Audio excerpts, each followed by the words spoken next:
actually converted in September 2010 after a spiritual experience in a shrine in Iran. A completely unexpected sense of peace overwhelmed me, and it was very much like a door opening that I couldn't then close.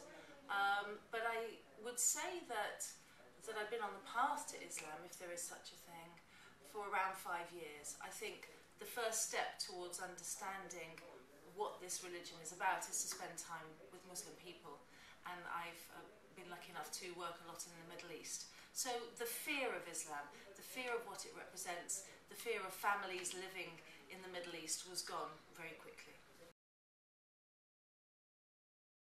The main thing is, as a mother, I recognise the beauty of the Muslim family unit, first of all, before I discovered what it meant to pray. And secondary, I think, when we see on television Muslims going Allahu Akbar, we hear in our minds, we're going to kill you all in a jihad. When actually all Muslims are saying is, God is great, it's really good to be here, let's work together and make a better world. And once you see that and you recognise the way people pray 5 times a day, I was drawn to the spiritual cleansing, and it makes your life very, very different. It makes you a better person. I've got 2 daughters, aged 7 and 10, and they had questions. They said, will you still be our mother? Yes. Will you drink alcohol? No. And they went, hooray, which is slightly worrying. What else will it mean? And I said, well, it'll mean I'll pray. And now my daughters pray with me. So you'd be surprised. The transition is very natural. Islam is a natural faith in your daily life. My mother, who reads the tabloid press, thought I was converting to Buddhism and was happy. And when I said no Islam, she said, what, those nutters?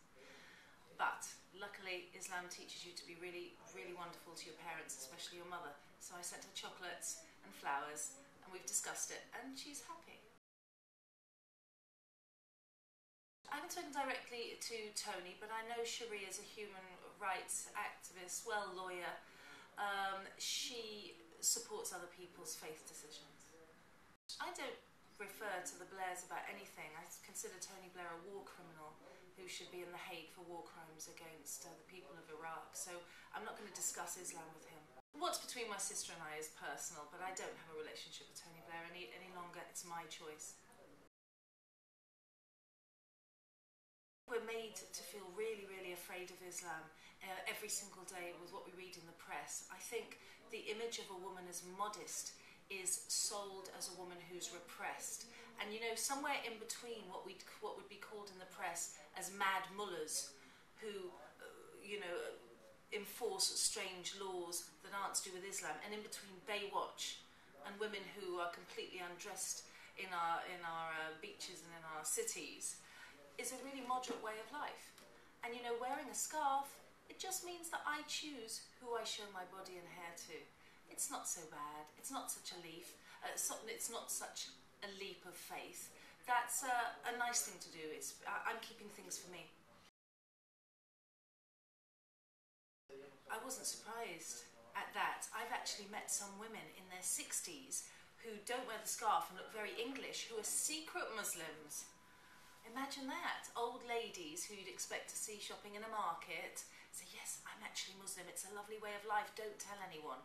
Such is the level of fear against what's a really nice religion to practice. But I know that the curiosity about Islam, made by the mainstream coverage of it, draws people to go to mosques and to meet Muslims, and then everything breaks down and you become interested. So actually, very racist reports against Islam are recruitments for Islam.